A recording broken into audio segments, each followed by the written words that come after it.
In the early campaigns of the Pacific War, when American Marines first stepped onto the black volcanic sands and coral beaches of islands with names few had ever heard before, they quickly learned that their greatest enemy was not always the Japanese soldier. The jungle itself fought them. The ocean fought them. The very ground fought them. The Pacific was a place where weapons rusted faster than they fired, where salt water crept into every spring and hinge, where sand as fine as flour slipped into bolts and chambers and seized metal like a vice. Rifles that worked flawlessly in American training fields choked after one night in the wet heat of Guadalcanal. Machine guns that roared with power on the firing range grew sluggish after a single blast of seawater from a landing craft. Even the rugged M1 Garand sometimes struggled. Sandstorms on Tarawa jammed actions. Mud in Cape Gloucester clung so thick to weapons that Marines scraped their rifles with knives just to make them cycle. The Pacific punished every weapon without mercy. It was in this brutal world that the Marines encountered a shotgun that seemed almost unnatural in its resilience. A weapon that was not supposed to survive such conditions, yet shrugged them off every time. The Ithaca Model 37. When Marines first received the Ithaca, they did not think much of it. It was smaller than the Garand and lacked the imposing weight of the Thompson. It was simple and unassuming. But on the beaches during the first chaotic minutes of an amphibious landing, when the air was filled with smoke and screaming and seawater crashed over the gunwales of Higgins boats, the Marines made a discovery that spread through the ranks with lightning speed. The Ithaca 37 did not jam. Not when a wave dumped salt water directly into the receiver. Not when wet sand coated the action like gravel. Not when the gun was dropped in mud thick enough to swallow a man's boot. Not even when Marines pumped it with hands trembling from exhaustion and fear. The shotgun simply worked.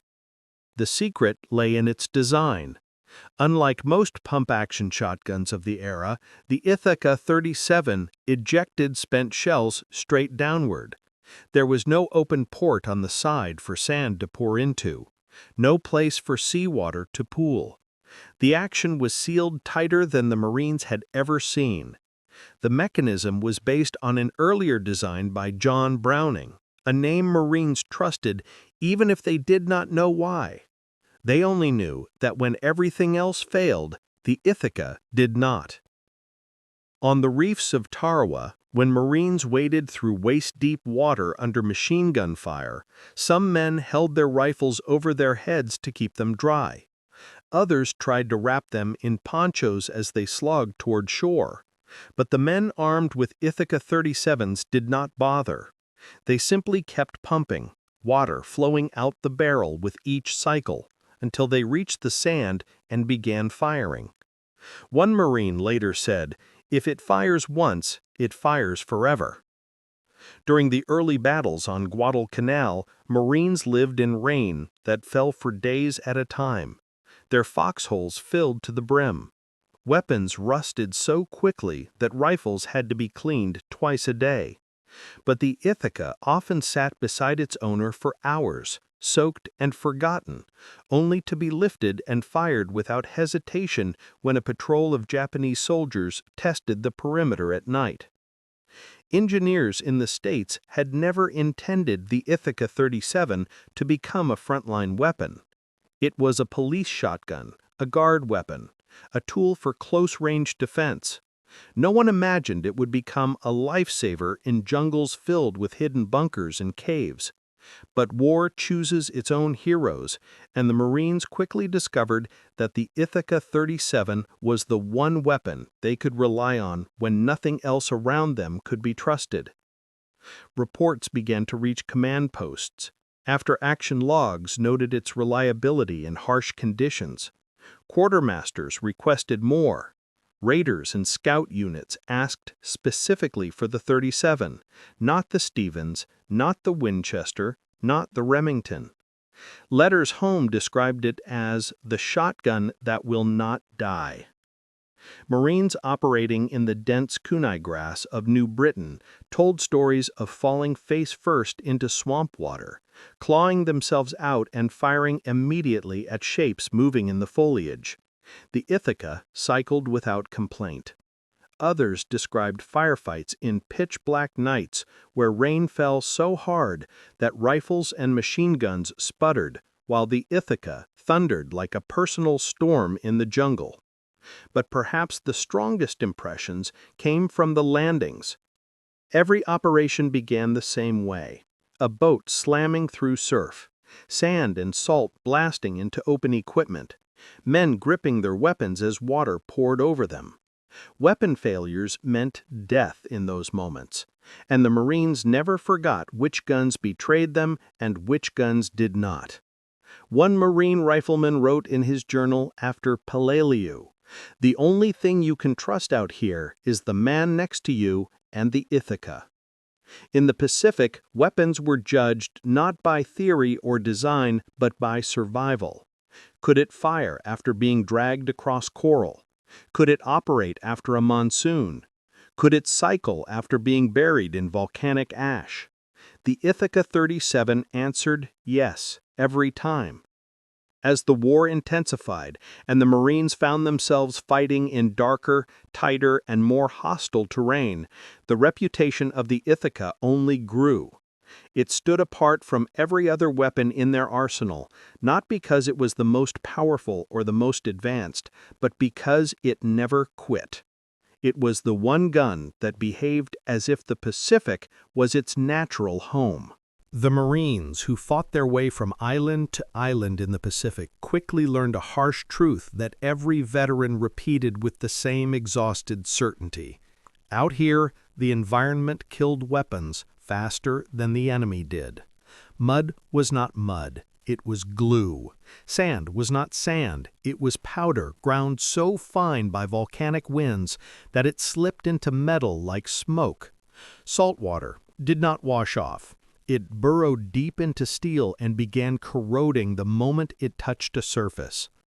On Cape Gloucester, the mud swallowed men up to their knees. Marines pulled their boots free with a sickening slurp, only to find their rifles coated in a thick black sludge that turned every moving part into a grinding mess. On Tarawa, the coral sand was so soft and so fine that it seeped into rifles even when wrapped in ponchos. On Saipan and Tinian, the heat rose until sweat poured down weapons like rain and carried salt into the smallest cracks. Machine guns cooked their own lubricant off. Bolts seized. Extractors failed. Even the most respected American weapons struggled. The Garand, rugged and proven, sometimes refused to cycle after a wave crashed over the gunwale of a landing craft. The Thompson choked when grains of sand slipped under the bolt.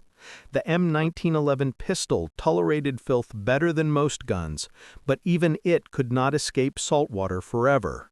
The BAR, powerful though it was, often needed 2 men just to keep it clear during extended beach assaults. But the Marines soon discovered that one weapon ignored all of it: the Ithaca 37. At first, they did not understand why. They only knew that the shotgun continued firing when everything else turned into dead weight. Then they examined the weapon closely and realized its strange advantage. The Ithaca ejected shells straight downward through the loading port. That meant the receiver was almost fully enclosed. There was no side ejection port where sand could blow in, no open slot for mud to pack into, no gap to catch the tidal spray of an incoming wave. In a place where the environment searched for any weakness, the Ithaca offered none. Marine armorers noticed this quickly. Other weapons came to them jammed, corroded, or grinding with grit. But the Ithaca needed only a wipe down and a fresh shell. It was as if the designers, decades earlier, had unknowingly built it for a war that had not yet begun. Put a Garand in the surf and you had to strip and clean it. Put a Thompson in the sand and you had to pray it would run. Put an Ithaca 37 in the mud and it would still cycle with a single pump. Marine testimonies from the Pacific are filled with disbelief. One infantryman on Bougainville described how he fell into a water-filled shell crater. His gear soaked, his hands shaking, he racked the Ithaca out of instinct, expecting it to jam. Instead, it fired cleanly, and he wrote later that the gun sounded like it was laughing at the mud. Another Marine told the story from Tarawa. He hit the surf, waves smashing against him, sand blasted by machine gun fire all around. His rifle jammed almost instantly, but the shotgun on his back stayed loaded. With one movement, he racked it, water spilling out of the barrel, and fired at a bunker ahead. The report shook him more than the explosion. Soaked, half-blinded by salt water, the gun still worked. On Cape Gloucester, Marines conducted their own unofficial torture tests. Some pushed the Ithaca into the mud until only the buttstock stuck out. They yanked it free, splashed water over the chamber, pumped it once, and pulled the trigger. The shotgun blasted a spray of pellets into a tree stump as if nothing had happened.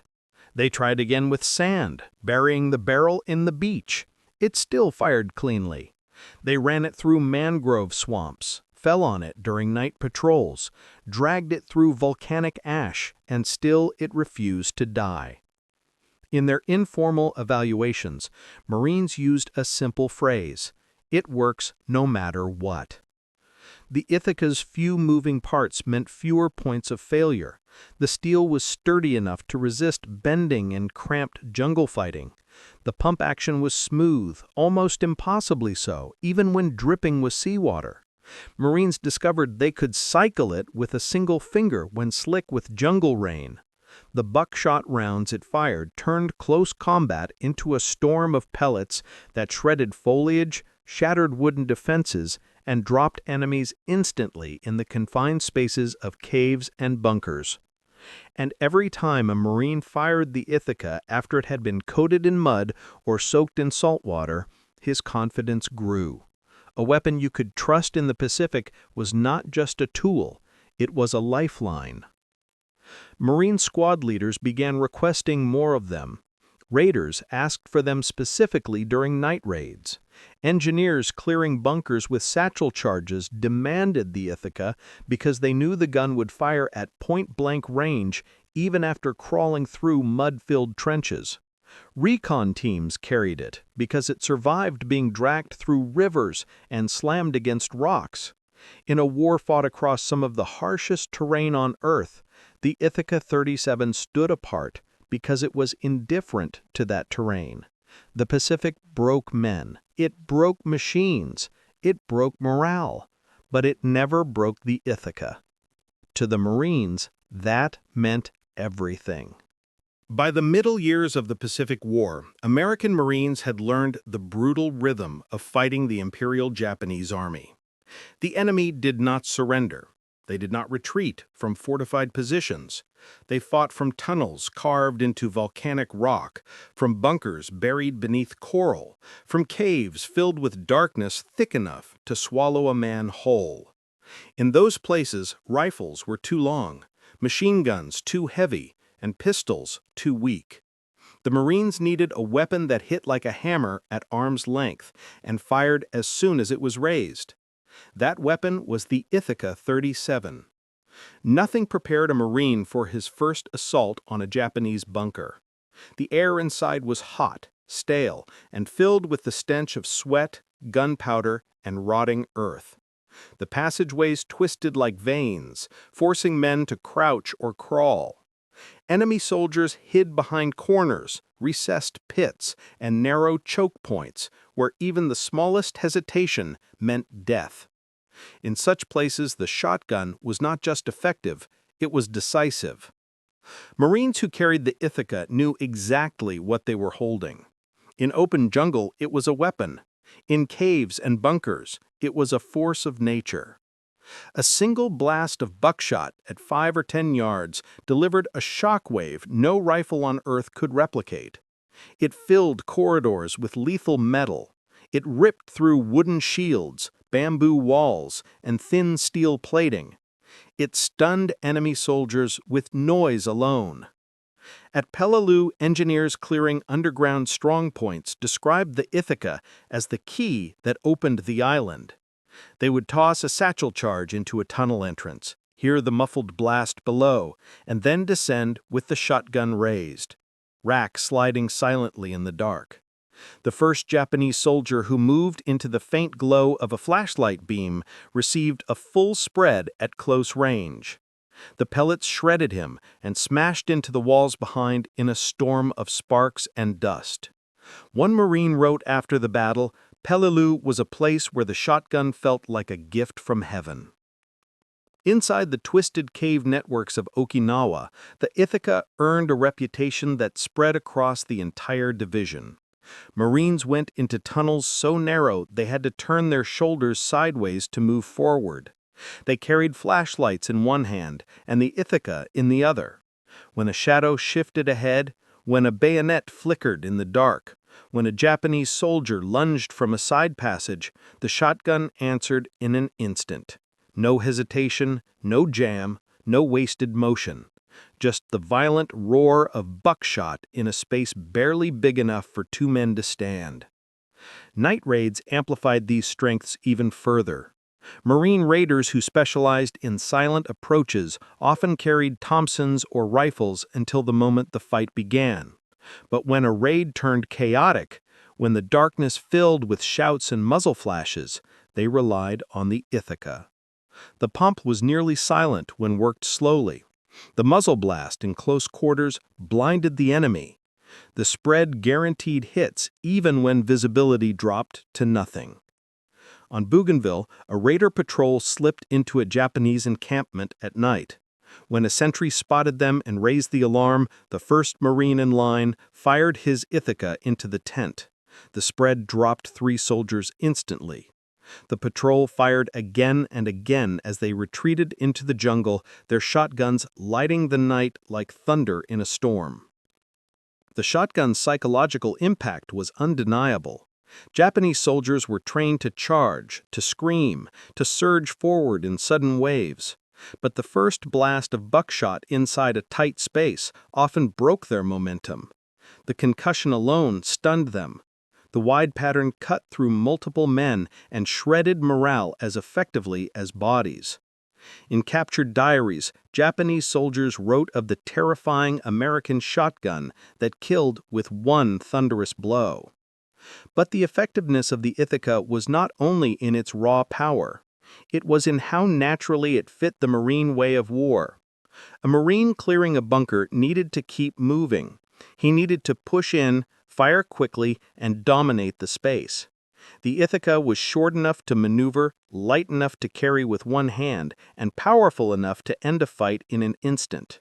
There was no awkward bolt to operate, no long barrel to catch on walls, no heavy drum or magazine to slow him down. Even the pump action became part of the rhythm. Marines described the feeling as almost comforting. Rack, fire, rack, fire. Each motion smooth, instinctive, unstoppable. The gun seemed to encourage aggression. It drove men forward instead of holding them back. On Iwo Jima, the close quarters fighting reached its terrible peak. Marines climbed into caves carved from volcanic ash, smoke swirling, grenades rolling in front of them. They fired at enemies just feet away, often too close to aim properly. In one account, a Marine dove into a shallow trench to escape fire from a cave entrance. A Japanese soldier rushed him with a bayonet. The Marine brought up his Ithaca and fired from the hip. The blast lifted the attacker off his feet. The Marine pumped the shotgun and fired again before scrambling to new cover. Stories like this traveled faster than official reports. They spread through fire teams and platoons until every Marine understood that if you were going into a bunker, if you were entering a cave, if you were fighting at night in tight terrain, you wanted the Ithaca 37 at your side. In the Pacific, there were no neat front lines, no long-range exchanges, no clean engagements. The war was often fought face-to-face in the shadows of jungles and tunnels. And in those dark, brutal spaces, the Ithaca 37 was king. It was the weapon that turned corners into death traps for the enemy. The weapon that brought crushing force into places where rifles and machine guns struggled to operate. By late 1943, the Marines had learned that the Ithaca 37 was not just a rugged shotgun, it was a specialist's tool, a weapon that seemed perfectly tailored for the elite forces who did not fight like conventional infantry. Raiders, recon patrols, scouts, snipers, and underwater demolition teams all found themselves drawn to the same conclusion. When you moved in the shadows, when you landed under darkness, when you slipped behind enemy lines with the ocean at your back and a knife between your teeth, the weapon you trusted was the Ithaca. Marine raiders were the first to embrace it fully. Their missions demanded speed above all else. They carried only what they could run with because raids were measured in minutes, not hours. Every ounce slowed them. Every bulky piece of gear cost precious time. A Thompson was powerful but heavy. A Garand had reach but was awkward in tight spaces. The Ithaca fit the raider philosophy perfectly. It was compact, light, and devastating at the ranges raiders fought in. On the island of Bougainville, a raider platoon prepared for a night infiltration against a Japanese supply camp. They wore camouflage, smeared with mud and charcoal. They carried grenades, satchel charges, and knives. But the men chosen to breach the perimeter carried shotguns, and every one of them asked for the Ithaca 37. The reason was simple. The pump was nearly silent when worked slowly. The weapon could be held close to the body during stealth movement, and when the moment came to break the silence, the first shot from the Ithaca hit with the force of a cannon. As the raiders crept through the brush, rain dripping from mangrove branches overhead, the Ithaca carriers led the line. When they reached the first tent and a startled Japanese soldier emerged, the raider in front fired once. The blast lit the night, and the man fell instantly. Within seconds, the raiders surged through the camp, the rhythmic pumping of the Ithaca echoing in the chaos.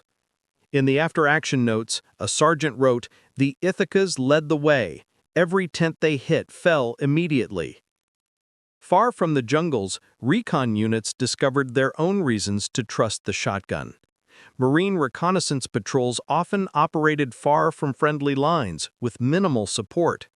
They had to move silently across riverbeds, climb cliffs, slide through brush, and crawl for miles without raising attention.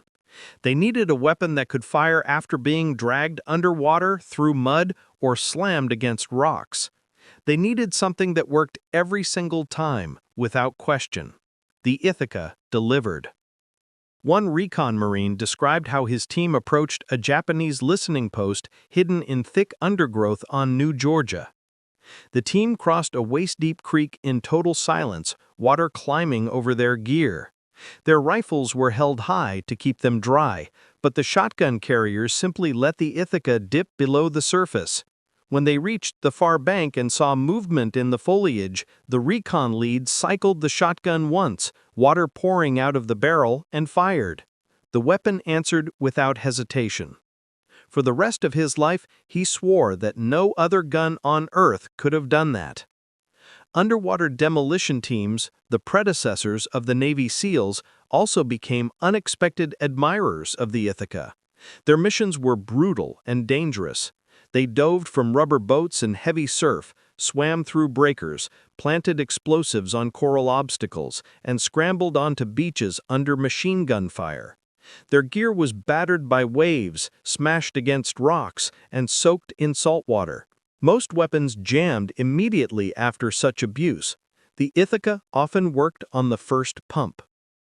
UDT operators told stories of hitting the sand after a rough swim, gasping for air, and hearing the angry rattle of a Japanese machine gun above them. Their rifles useless, with water trapped in the barrel.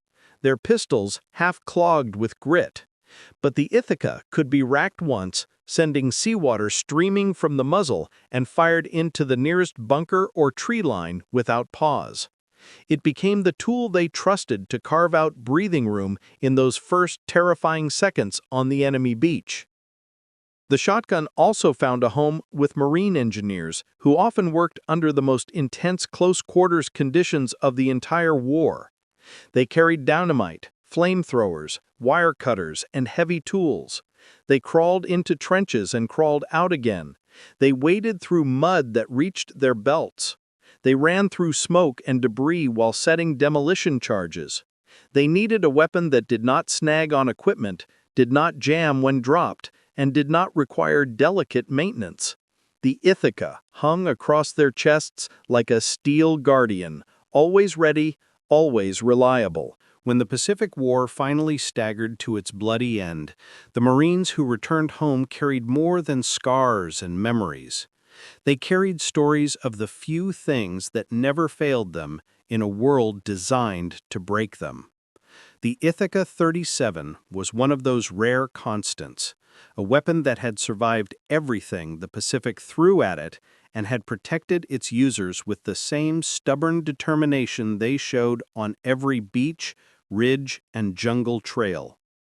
Long after the shooting stopped, men who had crossed Tarawa, Peleliu, Saipan, Okinawa, and the countless unnamed islands in between spoke of the Ithaca with a kind of quiet reverence.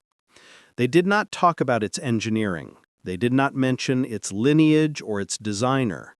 They talked about the moments it saved them, the moments when they pumped the action, expecting failure, and instead heard the clean, metallic click of the bolt locking forward. The moments when mud dripped from the barrel or salt water streamed off the receiver, and the gun still fired as if the Pacific had never touched it. The Ithaca's legacy began in those personal stories. A Marine rifleman from Okinawa told his grandson decades later that the Ithaca 37 was the only weapon he trusted when entering a cave because it never lied to him.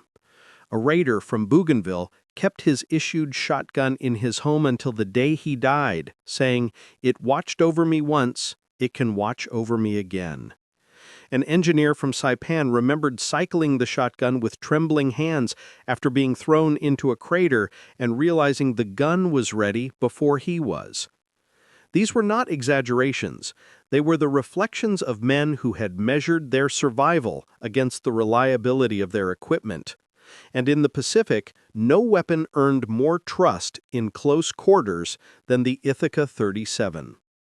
Its legacy did not end with World War II. The same qualities that made it invaluable in the Pacific made it exceptional in every conflict that followed. When the Korean War erupted, American forces again faced brutal winters, mud thick enough to trap vehicles, and close-quarters trench fighting. Soldiers and Marines carried Ithaca 37s into frozen bunkers and snow-choked valleys, confident that the weapon would fire no matter how harsh the climate. The same downward ejection that protected the gun from sand now kept it clear of snow and ice. During the Vietnam War, the Ithaca found new life in the hands of Marines patrolling dense jungles and Navy SEALs conducting night raids in the Mekong Delta. SEALs especially favored the shotgun for its rugged simplicity. They moved through swamps, rivers, and mangrove forests where many weapons rusted shut or clogged with mud.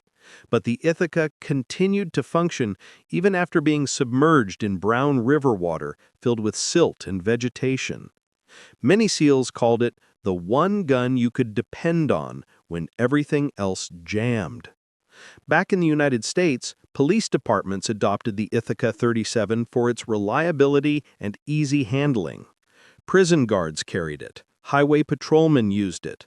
Security forces guarding nuclear facilities and government installations chose it because it simply did not fail. By the late 20th century, it had become one of the longest-serving pump-action shotguns in American history, a design so fundamentally sound that it barely changed across generations. But among the Marines of World War II, its reputation was deeper than durability. It became part of their identity, not because it was glamorous or famous, but because it was always there. The Garand won the long-range battles. The Bar held the line. The Thompson offered a river of bullets, but the Ithaca walked with the men who crawled through darkness and mud. It was the companion of the scouts who moved silently at night, the partner of the engineers who cleared bunkers, the guardian of the raiders who hit enemy camps at midnight, and the reassurance of every Marine who feared that his rifle might fail when he needed it most. Photographs from the Pacific tell the story silently. A Marine climbing onto coral rubble with an Ithaca slung across his chest, a raider in mangrove roots gripping an Ithaca in one hand and a knife in the other, a recon Marine emerging from a river, water streaming off his helmet, holding the shotgun above the surface, a flamethrower operator covered in soot with an Ithaca beside him, ready to clear any survivor in a cave. These images show a truth that official reports cannot. The Ithaca 37 was not a sidearm. It was not a backup. It was a frontline tool carried by men who needed the simplest, most reliable force possible in places where the terrain and the enemy tried relentlessly to kill them. In the end, the Ithaca became a legend not because it fired the loudest shot or the farthest shot, but because it fired every shot. It represented trust, the rarest commodity in war. When the monsoon rains fell, when the surf slammed the beaches, when the mud swallowed boots and rifles and hope, the Ithaca remained unchanged. It stood between life and death in conditions where almost nothing else could. Its legacy lives in museums, in veteran stories, in the doctrine of special operations forces, and in every modern shotgun descended from its design. But its true legacy lives in the memories of the men who carried it onto beaches of black sands, through jungles choked with vines, into caves that smelled of death, and across coral ridges lit by fire and rage. To them, the Ithaca 37 was more than a weapon. It was a promise that in the worst place imaginable, when every other piece of steel failed, the shotgun would not. It became the quiet hero of the Pacific War, a lifesaver in the shadows, a companion in the storm, and a legend that Marines would never forget.